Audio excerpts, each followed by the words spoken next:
Hello, everyone. Welcome back to I See What You're Saying, the Disciplined Listening Podcast. I'm Michael Reddington, and today it is my pleasure to introduce our next guest, Chuck Bamford. Chuck is a strategy advisor and facilitator, also a university professor. He's authored 6 books, numerous articles and papers. He is also the founder of Bamford and Associates, and he and his team work with organizations around the country to help them develop clear, actionable strategies, demystify the strategic process, and obtain an unfair number of customers. He is someone whose name has been brought up to me many times as we have traveled in similar circles, and I'm excited to finally have the time to have a conversation with him and not only learn from his expertise, but share it as well. And in this fantastic conversation today, yes, he's going to talk about some of the pillars, rules, and key areas to focus when we're creating great strategies from our organization. He's also going to talk about the importance of communicating that strategy and making sure everybody is aligned throughout the organization. We'll talk about some of the things that strategy isn't, demystify some of the myths associated with strategy. We'll talk about the importance of reinforcing the strategy, being consistent with our strategy and our expectations, and the importance of equally distributing success among the team. So wonderful conversation with so many examples and insights. I'm really, really excited to share it with you today.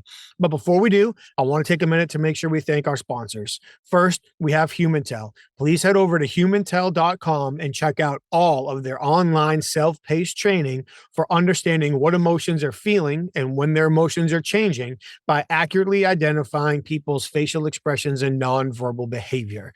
Check out all of their research, read their articles, then choose which training is right for you. And I promise once you go through the self-paced, best-in-class online training, it'll be really hard to unsee these various facial expressions and these changing emotions as we understand what people are thinking in real time so we can do a better job connecting, empathizing, and building rapport with people.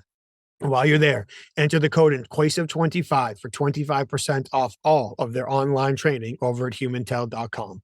We also want to thank the International Association of Interviewers. Please head over to certifiedinterviewer.com to check out everything that they have going on over there, all of their online training, all of their in-person training. You can check out all their networking opportunities, all of their interviewer resources, membership benefits, and of course, while you're there, please explore the Certified Forensic Interviewer designation. What does it take to qualify? What's the process for the exam? What's the requirements and expectations after you pass the exam?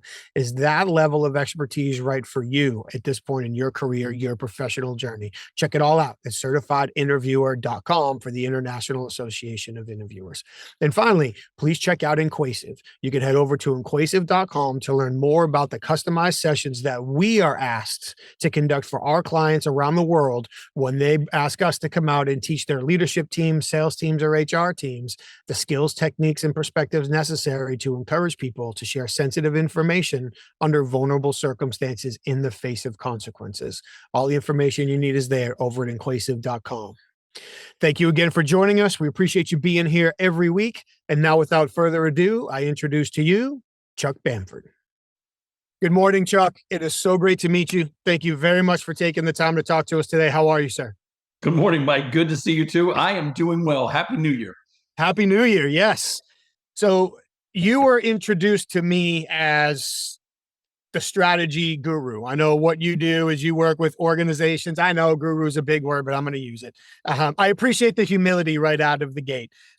But I've received feedback from many people that I've worked with about the virtues and the great work that you do as well. So I'm really, really excited for this conversation.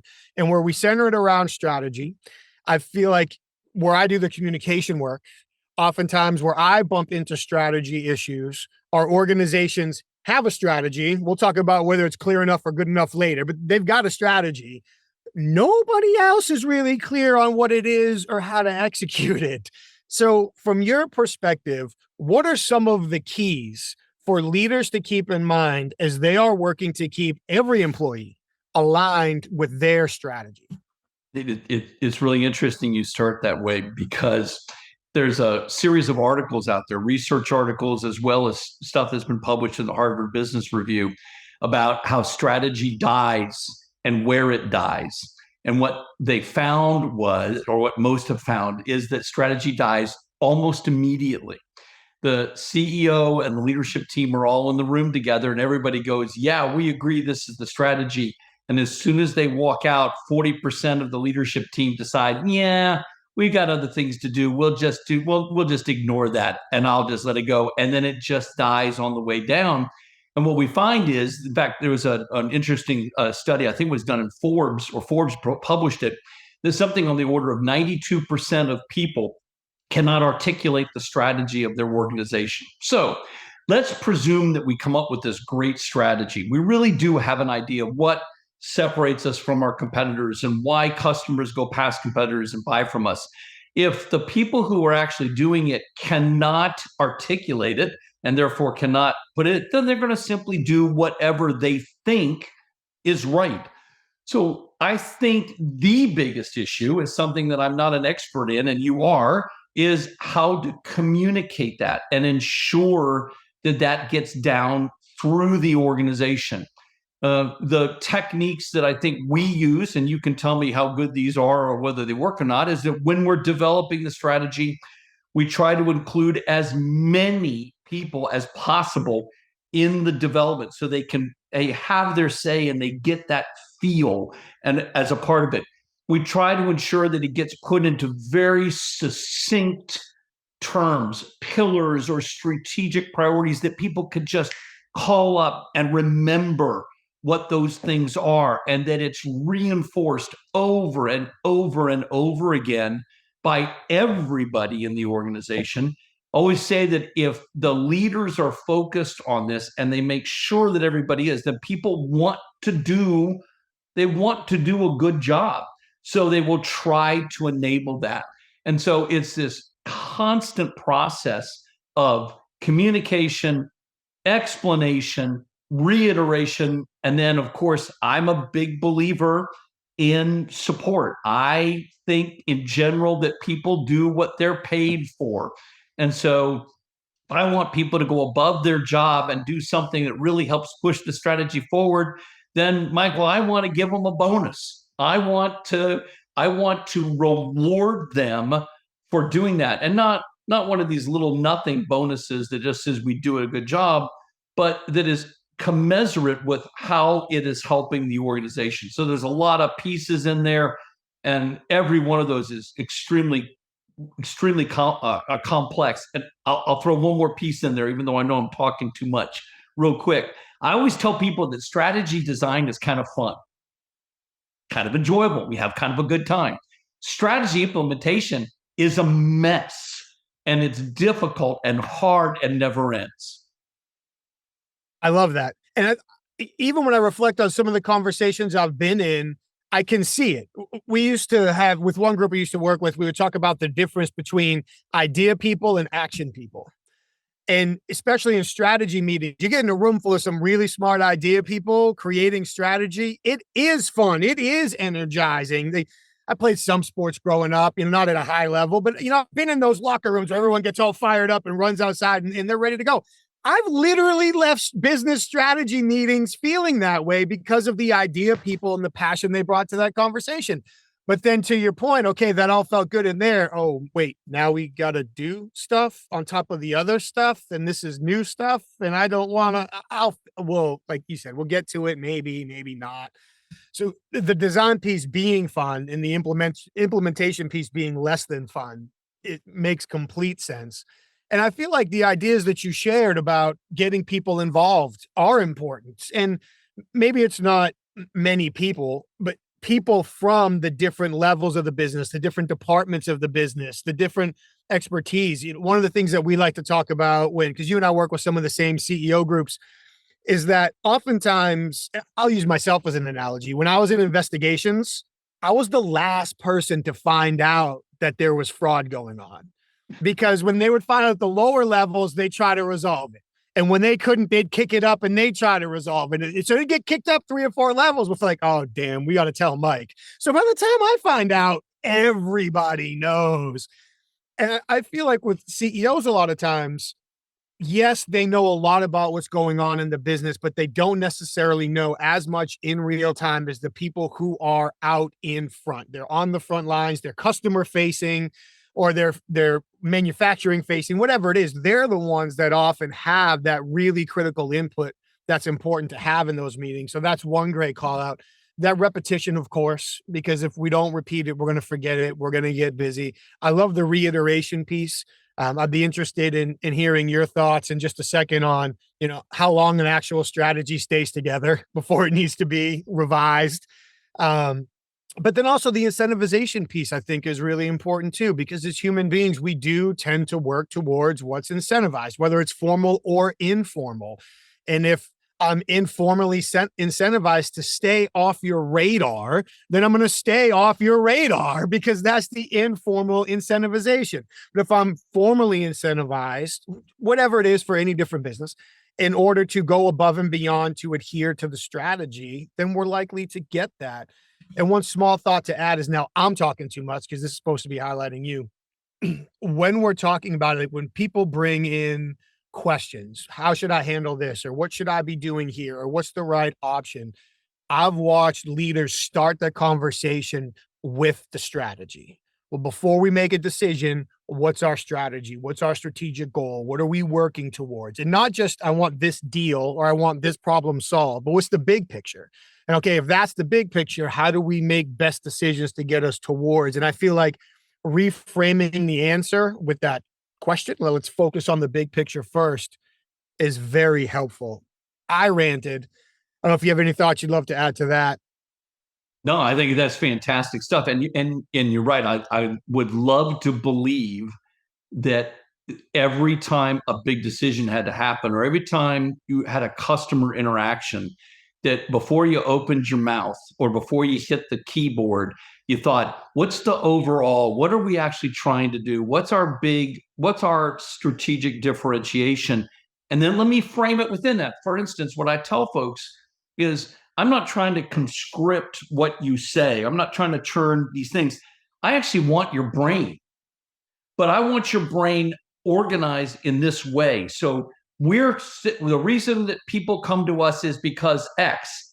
Now you have an interaction. Let's frame it in that. So, Michael, I would love to believe that that would be what it would done. And I think when the communication is done well and reinforced, and I get rewarded for it, I think that has a real potential to be the way to do it. I believe so. And I've seen a few people execute that way. More often than not, nobody's, perfect or 100% in seeing the value that they get from that. I am curious because I did hear you say reiteration with the clients that you work with and the teams that you work with. I don't hate mowing the lawn at all. Sometimes I actually enjoy it. I hate that I have to mow the lawn every week. Like that's the part that bothers me. So I imagine with strategy, because it's a big lift, most people want to set it and forget it. How often, every business is different, COVID hits and now everything's thrown in. But if we were to just kind of look at the median, so to speak, how often should organizations be revisiting their strategy? So there's a sort of a class, and you brought up some big disruptors. There's a classic approach to strategy that says, I want my strategy to stay consistent as long as possible.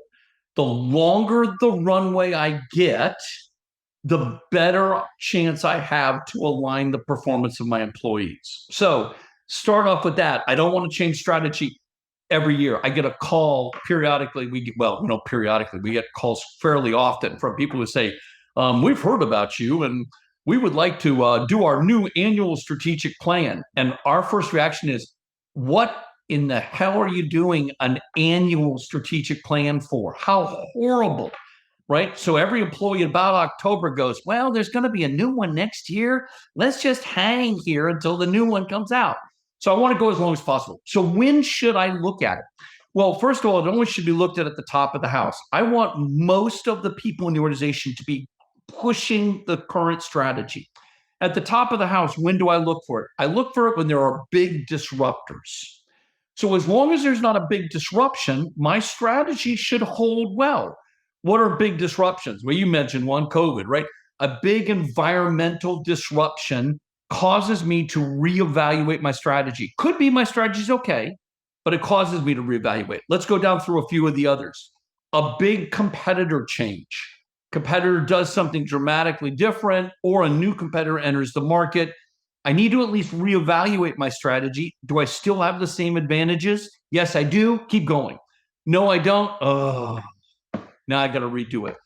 Big technology changes, big business process changes, big social changes in the world. So there's actually a list of 9 big disruptors that most of us use. And what we tell folks at the top of the house is somebody should be keeping track of these big disruptors. And if one is significant enough, let's go look at the strategy and see if it still holds true. And if it does, we're good. If it doesn't, then we've got to reevaluate the strategy. I appreciate you sharing all of that. When you talk about the changes that cause us, or the factors that cause us to reevaluate the strategy, one of the things I heard you mention was our advantages, or our perceived competitive advantages. This isn't my field of expertise by any stretch, but I feel like we often misinterpret what's an advantage and what isn't. So do you have some thoughts to share on myths or common mistakes people make when they sit back and say, these are our advantages? So chapter 1 of one of my books, if you don't mind the blatant plug for the Strategy Mindset 2.0, chapter 1 is exploding the myths of strategy. And one of those myths falls into that. There's actually I have probably 9 myths that all need to be exploded so we can actually move on. It's kind of like an exorcism, Michael. Okay. You got to get rid of all that before you can move on to something else. So ask most companies what their competitive advantages are. Ask most people. I put them in a room. What are our competitive advantages? Almost inevitably, somebody will say, what do you think? They'll say, Michael, our people. Of course it's your people, and it's got to be your people because your competitors only have bad people. They don't have the good people like you do, right? And I'm like, no, everybody has people. And we have great people, good people, average people, and people we should have gotten rid of last week. All of us have that. So people are how we implement our competitive advantages. And what we've got to do is we've got to get employees, we've got to get leadership past all the concept level things that they think are competitive advantages. Well, Chuck, it's quality. Chuck, it's customer service. Chuck, it's our people. And it's none of those things. It's how we do those things that differentiates us from our competitors, such that customers will go past competitors and buy from you. So you open up a new restaurant. We'll do a simple one, right? You open up a new restaurant and you serve burgers and fries and salads and all kinds of things. And my first question to you is, why would anyone go past all the other competitors who are doing the exact same thing and buy from you? And now what we have to do is dig deep into the organization and say, what separates us? Is it the speed of the service? Is it the type of materials that we do? Is it the way we approach customers? Is it the fact that we use technology differently? And these have to be true competitive advantages. And I didn't make up the approach or the technique. I'm just a proponent of it. Is some version of resource-based analysis is used, where you fundamentally say, is what you're doing relatively rare? Is it durable, right? Can you hold on to it for a long period of time or some period of time? What are the substitutes? And how can I get value from this? And the value piece is what we've just been chatting about. If you've got something that's rare and durable and non-substitutable, then my question is, how are you getting value? And there are only 3 ways to get value. I can charge more. My personal favorite, by the way, Mike. Charge more.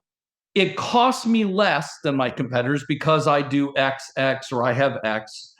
Or the third one is, customers will go past competitors and buy from me because I have this particular thing. That's what they will do. I love it. Sorry, that was a very conscripted part of a very large piece of strategy analysis. Yeah, of course, here we are having maybe an hour or so conversation on something that would likely take days and days to work through in the requisite detail to flush out and understand and get where we're going. But I love that. And even from a communication standpoint, show me the company that goes out to their customers and say, you know what? Our people kind of suck. Show me the company that goes out and says, you know what? Our service really isn't awesome, but we do the best we can. Right. Yeah. So and I want to give a big shout out to Vince, who I'm sure is listening to this conversation. He does an amazing job with his team. It's how we got connected. Having spent time with his team, I truly believe that he has a great team and they have a great culture and they do all of that is true. And we've talked about it. If his competitors are out saying the same thing, then it's not a real advantage, because the only way a customer is going to know is if they do business with both and then say, oh yeah, Vince was right. That is a huge advantage based on the team he's got and how he leads it and the culture that they have. So while these things can still be true, they're not necessarily an advantage. And one of the terms that I like to use is we just fall into the entitlement trap. Well, this is what I feel like, so this is what I'm entitled to, and this is what other people should believe. But if they don't have that experience, then there's no reason for them to believe it. Yeah, that's absolutely right. And Vince is fantastic. I've known him for a long time. He loses employees. They leave, they go to other companies, they move, they get, things happen. He hires employees from other organizations. And yet somehow they deliver on a different level.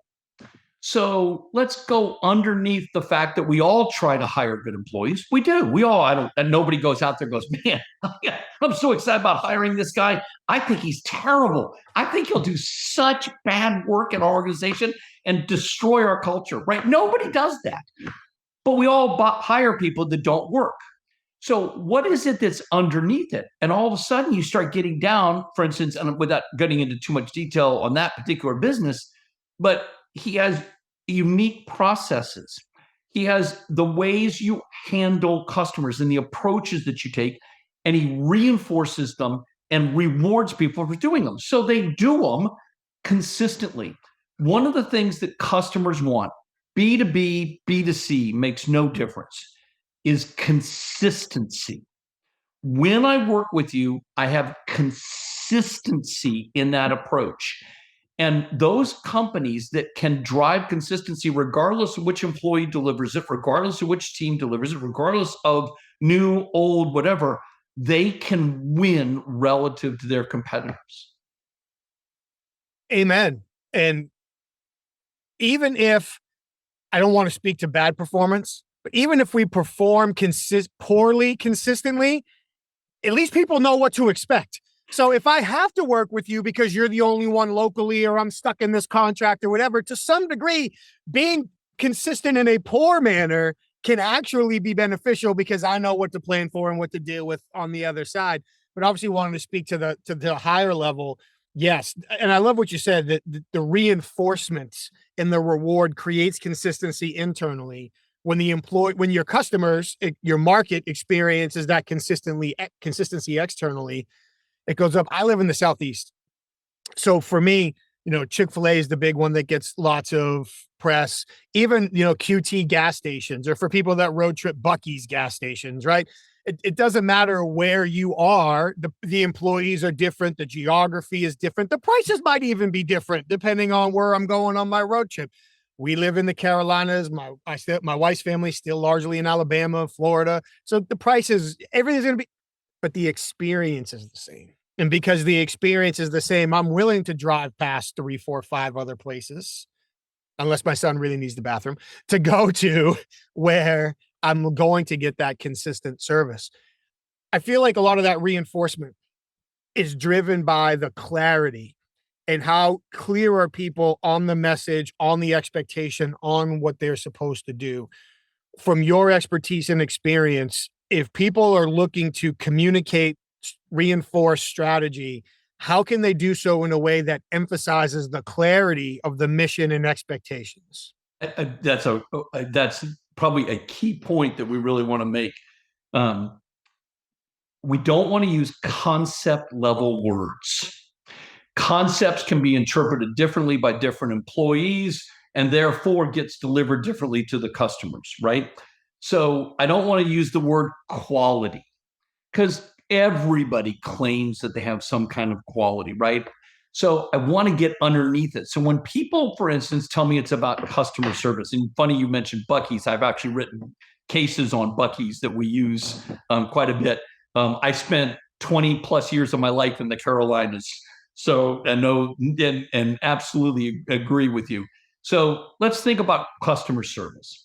People tell me, well, Chuck, we do this. And I'm like, everybody does that. Well, Chuck, we do this. So do most people. Chuck, and it goes down this line until finally they get really mad at me and they say, well, what we do differently is we do this, this, and this. And I'm like, wow, now we have something. Let's grab these three things and go evaluate them relative to your competitors about how they're delivering them. Is it really rare? Can you really do it for a long period of time? Are there good substitutes? Now you've got something. So let's take Buc-ee's, Mike, since you grab Buc-ee's, one of my absolute favorites to talk about. He's going to operate this business 24 hours a day, 7 days a week at full staffing. You're not going to show up there at 3 o'clock in the morning and only find 3 people. It is fully staffed and operating at 3 o'clock in the morning. You're driving down the road and you know that that's the way it's going to be. Where are you going to pull over with your family? You're like, no, we're going to go to Buc-ee's. That's where we're going to go.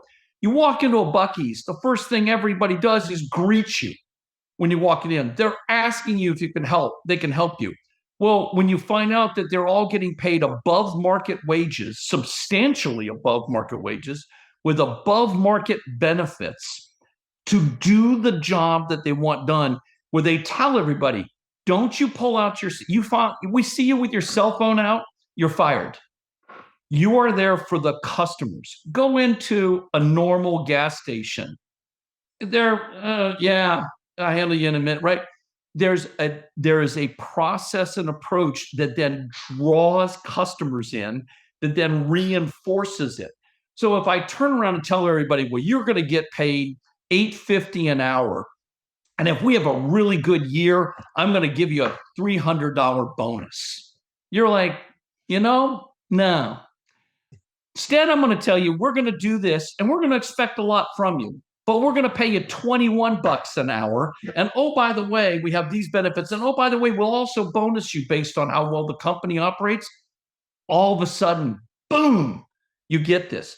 And when you go to Buc-ee's, what you expect is a consistent experience.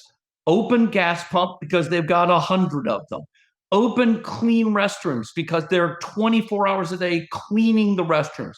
Available food, fresh, 24. You know this is going to happen.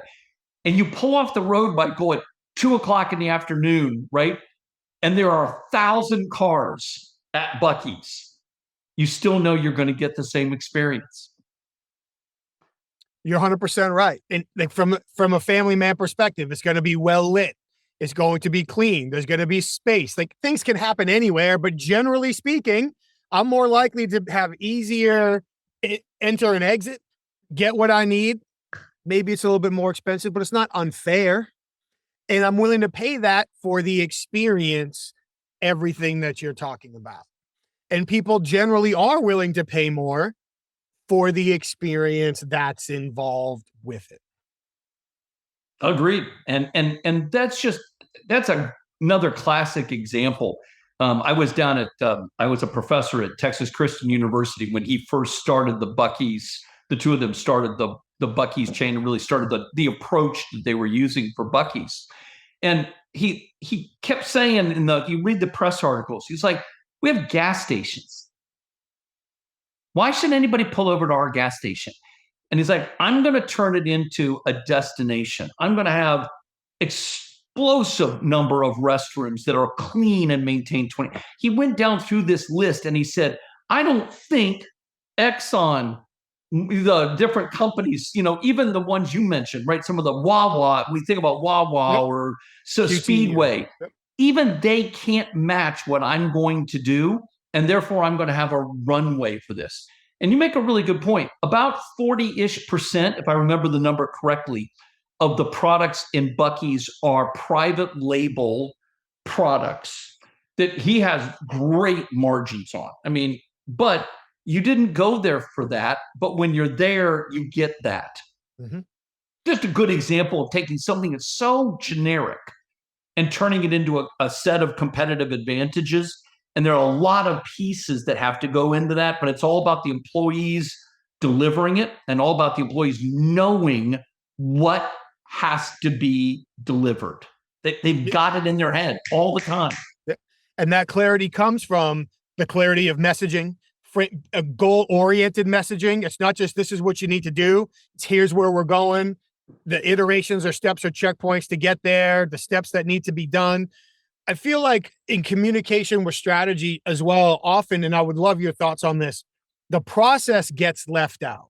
So if I'm not clear on the process, how do I know that I'm getting better? At what point do I pass a check mark or a benchmark and say, I'm doing the right thing, I'm going in the right direction, I am contributing? So we tell people this is what the goal line is, this is where we want to be, or this is how we want to do it. And then we say, okay, you got it, go. And if they don't have those checkpoints in place, which leads to the reinforcement, then it creates ambiguity, and ambiguity breeds stress, which kills motivation and gets us off the plan. And now we have bigger problems. Yeah, and I think that all comes down, well, maybe not all. A lot of that comes down to what we all call activity metrics.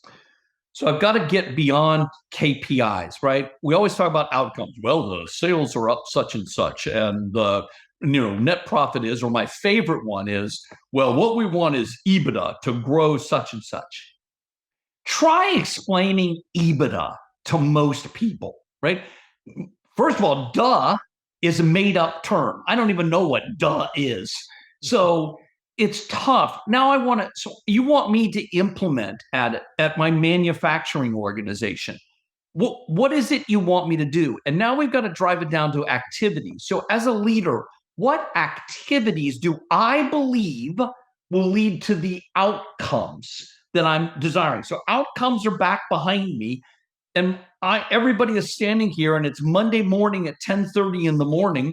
And the question becomes, what do you want me to do for the next half hour that will get us to this particular thing? So the thinking through of turning strategy into the activities that I want becomes a crucial aspect. And you look at, we had a manufacturer that we were working with just a few months ago.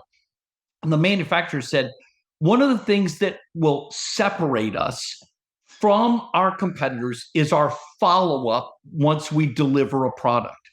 So literally people within the organization are all assigned various customers, not competitors, excuse me, customers, are assigned various customers. And if that customer gets a delivery in that week, my job is to call the customer. Hi, my name is such and such from such and such. I'm calling to follow up to make sure your delivery was what you wanted. If the answer was yes, Michael, thank you very much, and they hung up the phone. The answer was no, we're going to solve it.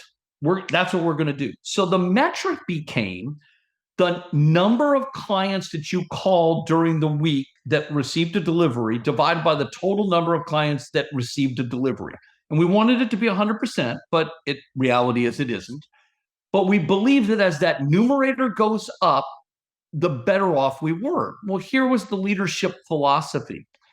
In that particular industry, there was no follow-up, no customer service. We're going to be the ones who are always following up. We're going to be that one that always checks on you and makes sure things are okay. Fast forward, other RFPs came available, and they were getting more and more of the RFPs. And they're like, what's going on? So they contacted some of the customers. The customer said, well, we just decided to ask your competitor, well, when you have a delivery, will you follow up and make sure the delivery is okay? And the competitors were like, no, but you can call us if there's a problem. And there was a difference in that process and approach. And I know this is a small example, but the ability to turn it into an activity metric so that you as my employee, it's not, Michael, we want to do great customer service, follow up with our customers. Instead is, Michael, 2 of your customers got a delivery this week. Did you follow up and call them this week? We believe the more you do that, the better off we are. So it's turning things into activity metrics that we believe will help us achieve. And it's tough work. It is. And I don't believe that is a little example. because often it is those little things that make the differentiation. So when strategy overlaps with what I teach, and I stress it's an overlap, it's not what I do, but when it overlaps with what I teach and people start to talk about scarcity, in my biased opinion, and I would love for you to correct me everywhere, you're not going to hurt my feelings that I need to be corrected. In a lot of situations, scarcity is a matter of perception.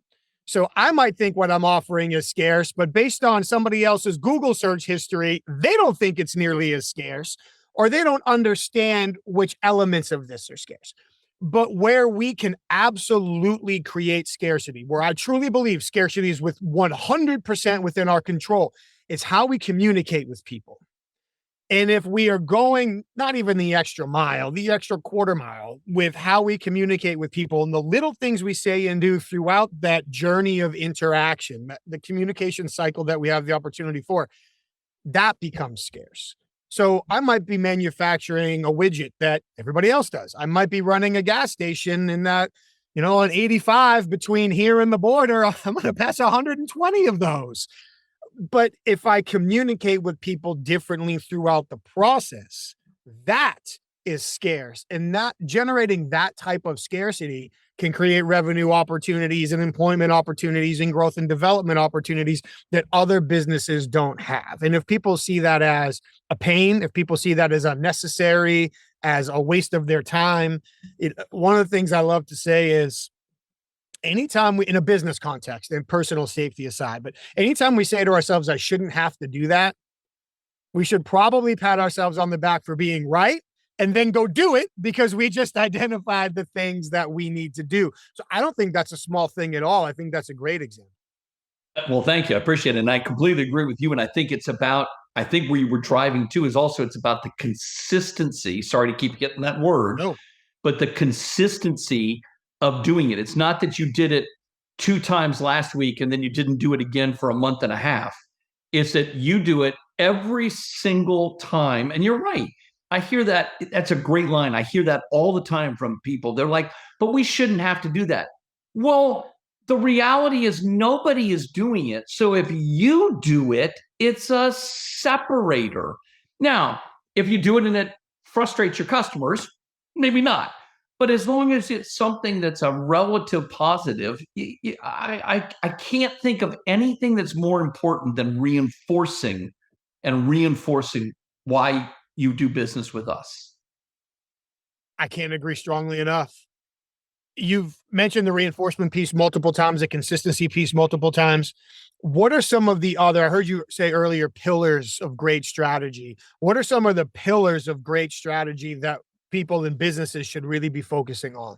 Oh, there's a open-ended question for me. Let's see if I can do this without scaring myself. I think let's go back to something you started just a few minutes ago. It's knowing one of the great pillars of strategy is, what are my competitors doing? We think we know what they're doing. We think we know, but what are they actually doing? So is going on and having a real understanding of what the market is. And I liked your comment. You said, we think this is, but customers do a Google search and look, all this stuff is available. I go in to company after company and I ask them what they know about their competitors, and they know precious little about their competitors. The biggest thing to remember is that customers know a lot about your competitors. Customers don't just look at you, they look at you, they look at your competitors, they look at substitutes, and they look at not doing it at all. So we need to consider what is available and what is really going on. And I think an honest understanding of that is one of the crucial elements of really good strategy. Second one is a really good understanding of who your customer is. Who's the customer for what you do, right? I run a boutique consulting firm, right? Little, small boutique consulting firm. I rarely go head to head with McKinsey. I rarely go head to head with Bain. I go head to head with other smaller boutique consulting companies, right? So whom do I want to go? I don't want to go after Procter and Gamble as a client. I can't support them and I can't service them the way that they need to be serviced. So understanding who that customer is. And since you brought up Buc-ee's, and obviously I love them as an example, we'll do this one real quick. Ask Arch who his perfect customer is. And he says his perfect customer shows up, and when all the doors open up, out pops an entire family. That's the perfect customer. It's not the solo driver driving down the road. They'll take care of them and they'll do really good. No question about it. It's the family. That's the perfect customer for what it is that they're offering. So understanding who that is, then digging deep and figuring out what those 2 or 3 things are that are your true competitive advantages. And I've done this from Fortune 5 companies down to companies that are barely started. It does not matter what company you are. Almost all have at most 2 to 3 real competitive advantages. It's not all the other things. All those other things are what we call orthodox, table stake things that we have to do well, but those are the table stake things. So figure out what those real competitive advantages are. Everything else, let's just be as good as the median. We don't have to be great at it. We just have to be not terrible at it. So all those other things, let's do that. And let's put as much time, money, and mental firepower as we can on those 2 or 3 things that truly separate us. And then it gets into, how do I structure it? What kind of processes do I put in? How do I support it from an information technology point of view? How do I reinforce it? And how do I reward that? And since we've done this reward thing 2 or 3 times, Michael, I'm going to get on my soapbox here for 1 minute and do my reward one. When the CEO of the organization gets rewarded with millions of dollars for a successful year, and the lowest level employees get rewarded with a 3% pay raise, you kill your ability to implement new strategies or to have new things done. Going back to Sun Tzu and the Art of War, we have to distribute success equitably. So I'm okay with the leadership of the organization getting really great rewards.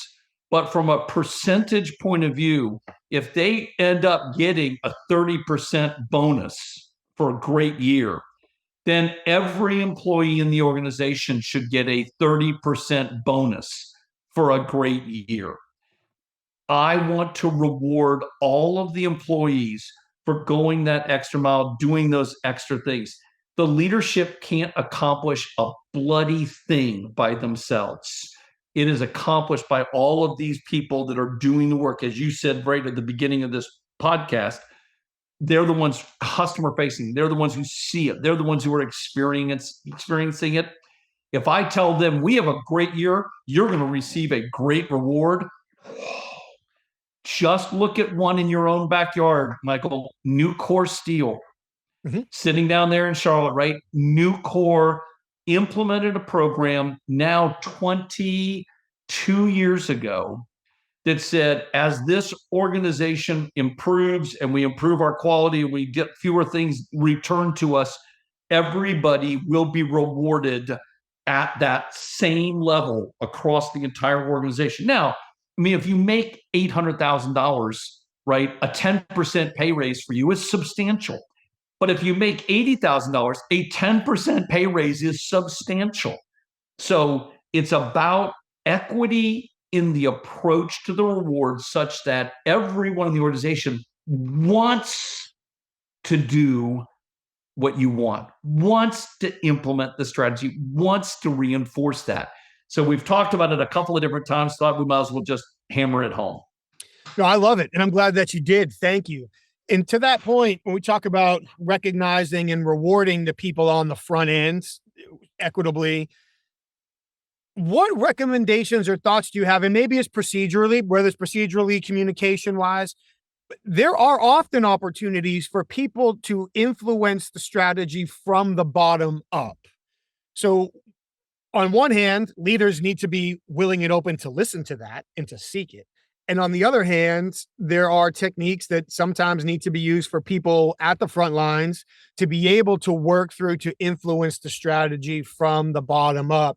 in your experience, what have you seen to be some of the more successful ways or examples for that bottom up influence to take place?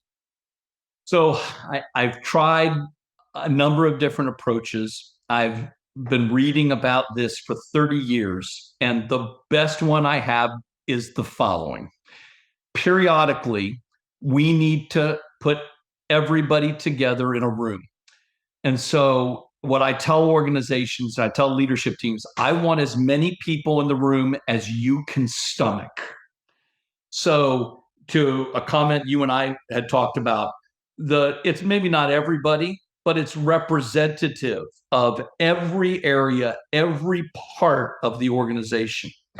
And I need to get them all together. And I need to have, and I always tell the leadership, if you can't handle an open dialogue, you don't need to be in the room here with me. Because I've got to have a chance for everybody to air. What is it we're doing that we're not doing well? What is it that we're doing as table stakes things that we need to fix? What do we think really separates them? And just let them put it all out there. That way, everybody says, come back and they say, I at least had my say. I got to say, we put it out there. Then we'll go evaluate it. Is it really not being done by competitors? Are we really below the median in these particular things? And what we find out is that in some areas, we're not as bad as we thought we were. We just talk about it. In other areas, we've really got to improve this. And in other areas, we've got a real chance to do something with this. And what happens over the course of a retreat type approach is that you create emissaries. So these people go back to all the different things and they said, people say, well, that's not a competitive advantage. I don't know why you came up with it. And they said, well, we went through the whole thing and it's the only competitive advantage we have. Well, I think it should be such and such. Oh, yeah, we looked at that and here's why. And you get this grassroots feel to what you're doing. And now I'm going to throw it back to you, Michael, because you know better than I do. What I don't know well is how you take those few people and turn it into a communication approach so that everybody gets it and can have that interaction that they were so special to get. Like, I don't know how that's done. I usually refer and defer to communication experts to do that. I appreciate you asking. I love the example that you just said and how you went through it. And I'm going to give a big shout out to a man, John Ward, here in Charlotte, whose organization I've been working with for years. It has gone through a similar process where they were looking at updating their strategy, really organizational wide and culture as well. And I'd love to talk to you about the difference between the two coming up. But he went through a process very similar to what you're talking about, where we had not just top leaders, but managers and influential leaders from all divisions, all teams within the business come together and provide their input, then synergize that input for his leadership team to go through and say, you know what? This is stuff we need to hear. Some of it we knew, some of it we didn't. Some of it we might not even really totally agree with, but if they believe it to be true, then it's got to be addressed. So then to give them credit, they go through and actually begin to evolve. I was going to say evolutionize. That's not a word. Now everyone can enjoy my internal monologue. They go ahead and evolve how they communicate and some of their standards and what their processes are. And then when they roll that out, it's rolled out as this is what we heard. Based on what we heard in relation to what we're trying to achieve, here are some evolutions that we're making. And as a result of those evolutions, now here's what we expect from everybody moving forward. So it literally feels like this was driven by the input that we got, which in large part is true. But to go back to clarity, yes, making sure everybody feels like they were heard, and not every idea was agreed with, and not every idea was accepted, but enough of them were. So that people know I was listened to, I have a voice. And even if I disagree with some of the things that weren't taken into consideration, there's the opportunity to have that conversation. Flip side, an organization that will remain nameless, CEO got in front of a large group of people from various parts of the organization, asked them for their input. Immediately after getting all their input, said, thank you very much. Here's what we're going to do. He would have been better off getting everybody in a room and just saying, here's what we're going to do. by faking this democratic approach and getting all of this input and immediately casting it aside did irreparable damage. Like that's not damage you're going to overcome. We're now pawns in a game. So give John extra credit for what he did. And to take that one step further, I really feel like at all levels of the organization, it's important to recognize and frame the activity around what's important for them. Like to use the sales organization. In almost every sales organization, the sales team or the producers feel like what they do is more important than the account managers. The account managers feel like what they do is more important than the producers. You know, the manufacturing organizations, the different everybody is going to be focused on the importance of their role, and that's okay. And I feel like from a communication culture and strategy, again, I'd love to get your thoughts on the difference between them both. We spend so much time trying to synergize all of that when if we can just step back and say, well, the producers are supposed to feel like what they're doing is the most important. The account managers are supposed to feel like what they're doing is most important. The guys on the manufacturing floor, they are supposed to feel like that. The customers, they're supposed to feel like that. The customer service team. So instead of trying to wash that away, communicate with them through that and understanding in your role, what are the things your team is really trying to do? What are some of the biggest roadblocks to that? Where would you really like to be? What would you like to be able to do? Okay, cool. Now, in reference to the greater strategy, the greater process of the organization, and frame around and build from that, as opposed to take it away from people. Yeah, no, and it's interesting. I think one of the things I've run into is you're correct. All of them feel like they're most important. One of the things I've run into is let's remember why we all have a job. We have a job because we deliver X to the customer, service, product, whatever it is in a particular way.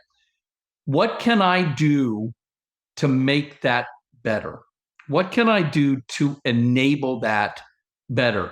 So as opposed to it being like the account managers versus the salespeople, it's like, what part do I play that will make it better for more customers, for people to come back? And always keeping that that headline, those big headline things in mind for what they do. But you're right, they all have the unique aspects. And I don't think that that's wrong. We It should all prioritize. is, right? Yeah. We all should prioritize what we do. So instead of trying to kill it, let's find out how to work within it. And again, to give Vince another shout out, I know he talks a lot about his role is to remove obstacles from people so they can do those things. And it shows with what he does. That is a great role. I don't teach strategy. I guess strategy is a part of what I do, especially on the communication side. How do we strategize to achieve longer term goals through these iterative communication processes? But I certainly do not teach strategy on the level to the depth that you do. But even to the degree that it comes across in the programs that I teach, and I'm sure you hear this a billion times more than me, I can't go a week without somebody throwing out a quote to me about culture versus strategy. And there's the one that we all hear all the time. But I would love to hear your thoughts on the difference between and the relationship between culture and strategy. Oh, so I've written multiple articles on this topic about the false nature of the so-called dichotomy that was created. So you probably know I teach adjunct still. I teach at Duke University at the Fuqua School of Business. I would say by somewhere in mid first class, this is something that comes up as a question, right? Because sort of a classic quote that is taken a bit out of context from Porter, but that's okay. Not Porter. What did I Drucker, just draw? Right? What's that? Is it Drucker? Drucker. Thank you. I am so sorry. Thank you, Michael, for saving me. Classic, taken slightly out of things from what Drucker said. But look, they're not a dichotomy. They're enablers. So I cannot implement my strategy unless the culture of the organization allows me to implement the strategy.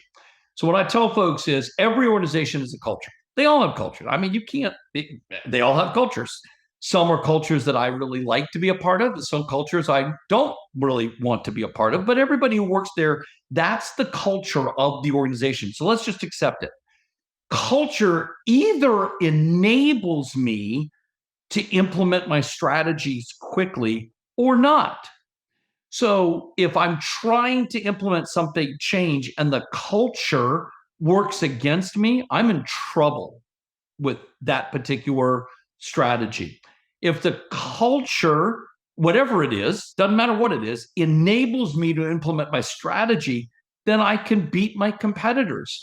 Because no strategies, no competitive advantages last forever. They only last for a fleeting period of time.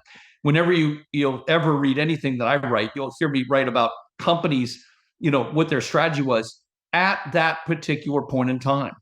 Because if they don't continue to implement it, things change, that it doesn't work anymore. So it's a period of time. So culture enables that. There's a wonderful book out there, Michael, written back in 2012 called American Icon. It was written about Alan Mulally coming into Ford Motor right after it had back-to-back, 11 and then $13 billion losses, and trying to change Ford Motor, and was one of the great success stories of strategy implementation. Biggest issue he had was the culture fighting the change in the strategy. So you've got a great strategy and the culture literally working against you. And he realized this and said, the only way I'm going to get the strategy implemented is if I can rework the culture of the organization. So strategy honestly had to take a bit of a back seat until the culture was aligned to enable the strategy to then be implemented. So what I always tell folks is whatever your culture is, make sure it's real. Make sure it actually permeates the whole organization. You tell me your culture is collaborative and I go meet with people and they're telling me, oh no, I don't know them. Then it's not real. So make sure whatever your culture is real. And then the question is, does it enable you to make strategic change or not? You can't make strategic change. I can pretty much tell you where your company is going to end up. Customers change, competitors change, environments change, technology changes, and you better damn well be able to change your strategy. And if your culture is not real, you can't do it. So I think there should be a strong focus on what the culture is of the organization and make sure it's real and it permeates the entire organization so that I can work with it, regardless of what it is. Sorry, long answer. And I've got multiple articles sitting out there on this exact topic. Well, I've come across a few of them, which is why I really wanted to ask about it. So it's more of, now I'm going to use my Scrabble words here, but it sounds like it's not that one is better than the other, but it's like a symbiotic relationship. That's right. If I got a great culture that enables the strategy, that I'm good. If I've got a good strategy that fosters the culture, I'm good. But if they're swimming in opposite directions, it's not going to work. Yeah, that's exactly right, Michael. Without one, you don't have the other. And I think you just framed it really well. Thank you. There was one other question that I was thinking about asking as I was getting ready for this conversation. I think you've touched on it a little bit with some of the myths, but we all, myself included, sometimes believe we have something that is a strategy and it's not. So could you help us understand what isn't a strategy so we can focus more on what is a strategy? Like, I know hope isn't a strategy. Let me get that one out of the way. Probably just having a good plan isn't a strategy. I can get that one out of the way. But what are some things that we often mistake for a strategy that we need to move away from? I think that people put everything into the box and they call it their strategy. And so what they end up with is a binder full of things that are all good things. I mean, you read it and you go, yeah, I got to buy into that. I'll go back 40 years. I worked at a bank in Virginia. I was a manager at the bank and in the corporate offices, and we put together our strategy. Everybody did their strategy, and we got a binder and that was the strategy. And I'd flip through it to find my little pieces, and I go, yep, my pieces are there. And I'd close it up, put it up on the shelf. I have no idea what the heck everything else. So it's not a strategy. So the most fundamental way to think of strategy is made up of just two things. I think people overcomplicate it. Half of strategy is not frustrating your customers. Half of strategy is just doing all of the table stake things at least the level that everybody else does so that we don't frustrate our customers. What frustrates a customer is when you don't do something that the others are doing and you just want to be table stakes.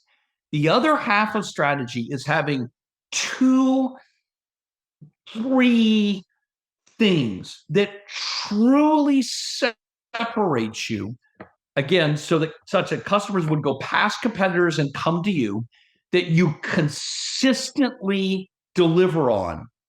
And it's the effort and time to focus all of it on that. And mostly what we do is and not just me, you can go online and see this. I mean, every consulting company that I'm aware of does, well, that's probably not fair. A lot of really good consulting companies.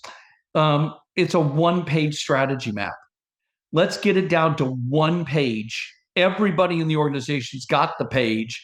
The page tells us, what do we think we got to fix? What are those two or three things that separate us? What would we want to hear customers say about us if that was real? And what activities are we going to focus on?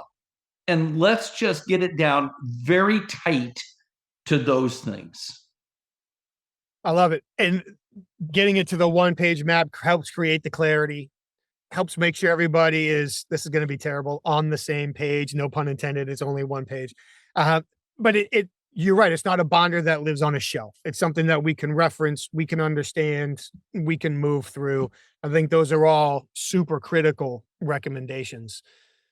I could keep you on this call all morning and continue to ask you questions, not only for other people, but for myself as I'm listening, going, okay, this is all great, but what am I doing wrong? And what do I need to do different? Because there's a long list there too. Me too. I do. Yep. Hopefully people are eating this up and they're thinking about how to apply it to their business, honestly, even their personal life as well, as they're looking to changes in their family, their organization, maybe community organizations they might be involved with. For people who want to learn more about your approach, where do they need to go? Where do they need to look to learn more from you? Oh, you're very nice. Thank you. Simplest thing is just my website, bamfordassociates.com.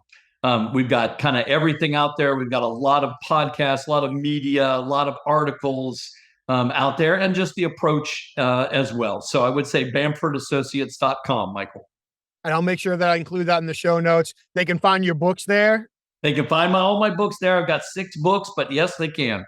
Okay. Want to make sure we give credit where credit is due. You're very kind. All the way through. And certainly for organizations that are looking forward to or looking for the opportunity to potentially take advantage of your services, they can find out how to contact you there as well. They can. Thank you so much. That's very kind of you. Oh, thank you. And since we've been connected, I don't do a lot on social media, but I see that you do.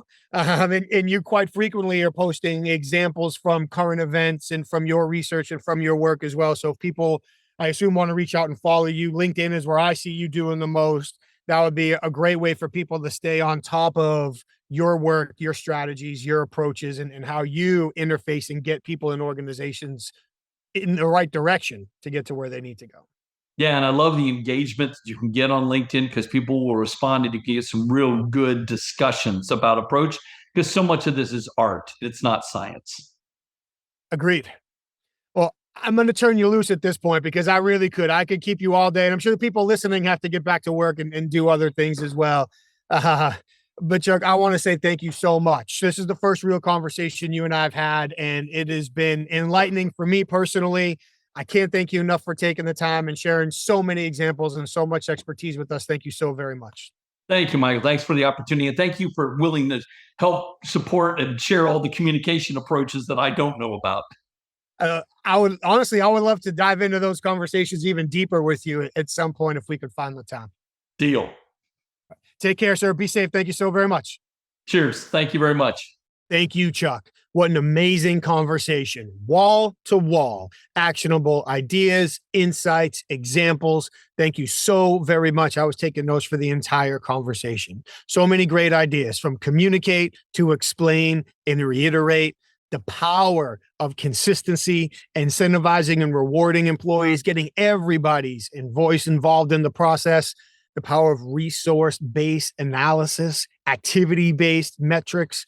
Thank you so much, Chuck. That was a wonderful conversation. I hope everybody that was listening took at least as many notes as I did and got as much value out of that conversation. Thank you all for being here and listening to the conversation as well. Again, I hope the value you got was worth the time you spent. Thank you so much.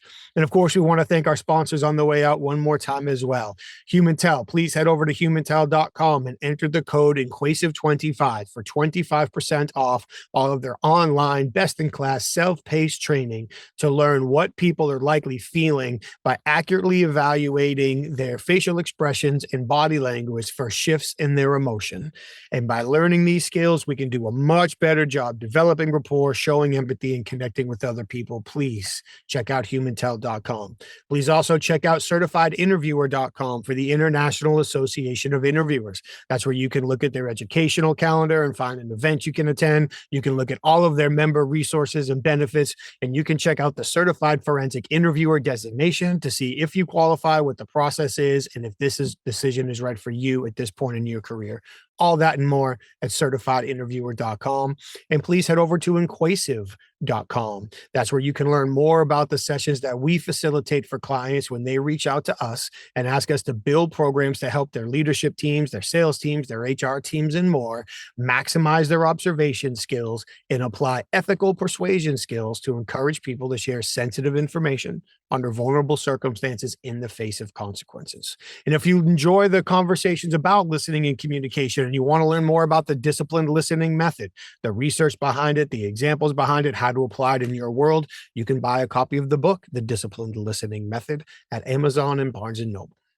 Thank you all so much for continuing to be here week after week. Please take a quick second before you go. Like the show, subscribe to the show, share it, leave your comments and feedback. What would you like to see more or less of? We would love to hear and implement your feedback. Thank you all again for being here. It is truly appreciated. Stay safe, take care of each other, and we'll see you next time.